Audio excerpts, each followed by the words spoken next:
Hey everyone, and welcome. So, you're ready to hit the road in the Garden State? Well, you are in exactly the right place.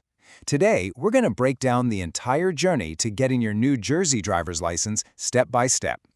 But before we dive into all the details, let's start with a really important idea, and it comes straight from the New Jersey Driver Manual.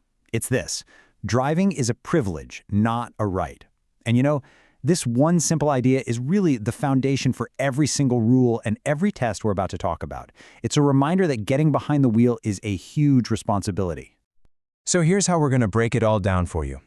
Think of it as a four-part quest. First, we'll cover how your license quest begins. Then, we'll navigate the graduated driver license program. After that, we'll talk about conquering the driving tests. And finally, we'll go over the essential rules for your first year of driving.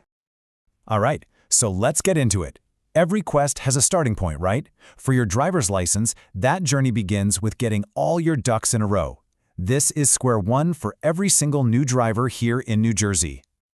And for us, it all kicks off with this number, 6. This is your magic number. It refers to New Jersey's 6 points of ID system, which is how you'll officially prove to the state who you are. Okay, so what is this whole 6 points of ID system? I know, it can sound kind of complicated at first, but it's really just about mixing and matching different documents to add up to 6 points. For example, a big one, a primary document like a US passport is worth a lot of points. Then you can add in some secondary documents, like a school ID and proof of your address, like a report card, to get to your total of 6. Okay, once you've proven who you are, it's time to move on to the next major stage, the Graduated Driver License Program, or GDL for short. This is New Jersey's way of easing you into the driver's seat safely. So, what's the big idea behind the GDL program? Well, it's all about building up your skills and your confidence slowly over time. See, studies show that new drivers, especially teens, are at a way higher risk for crashes. So instead of just handing over the keys and saying good luck, this system gradually gives you more driving privileges. It makes sure you get tons of practice before you're out there completely on your own. It's a system that has been proven to save lives. So for most teenagers, the path you're going to take is called the early bird road. Let's walk through it. It kicks off at age 16 when you get your special learner permit. Then comes a solid 6 months of supervised practice. At 17, you can level up to your probationary license, which lets you drive unsupervised for a year. And then finally, at age 18, you get your basic license. Okay, so you might be wondering, what's really the difference between having that permit and the probationary license? Well, the late-night driving curfew, that's the same for both. But the biggest change, the real game changer, is supervision. With a permit, you absolutely must have an adult supervisor in the car with you at all times. But once you get that probationary license, you can drive on your own. You just have to follow some different passenger rules. And you've probably seen these around, right? These little red decals are another super important part of the GDL program for anyone under 21. You need to have 2 of them, one on the top left corner of your front plate and one on your back plate. They're basically a heads up for police that you're a newer driver with GDL restrictions. You can just pick them up for $4 when you get your permit. All right, you've got the practice under your belt. Now it's time for the next big challenge, proving your skills on the official tests. This is where you show them what you've learned. First up, when you get to the MVC, is the vision test. It's super straightforward. You just need to have at least 20/50 vision, and that can be with or without your glasses or contacts. Simple as that. After that, you've got the knowledge test. It's 50 questions, all based on that driver manual. And here's the magic number. You need to get at least 40 of them right. That's an 80%, which is totally doable if you've studied. And now, for the main event, the road test. Look, being prepared here is everything. You have to bring your 6 points of ID, your permit, and all the current documents for the car, registration, insurance, the whole deal. And don't forget those 2 red GDL decals. Oh, and one really important thing. The car you use must have a brake that the examiner can get to from the passenger seat. And listen, it's not just about how well you drive. Your car has to be ready too.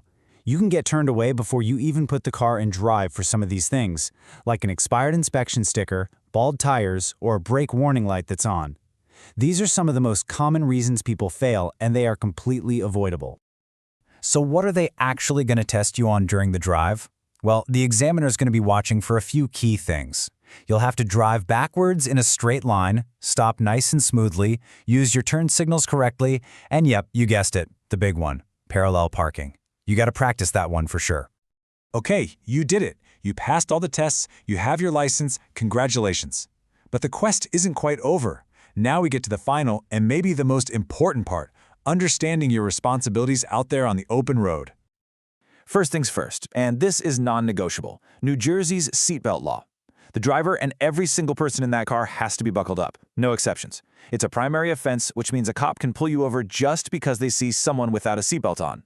Why? Because seatbelts are, without a doubt, the best way to save lives in a crash.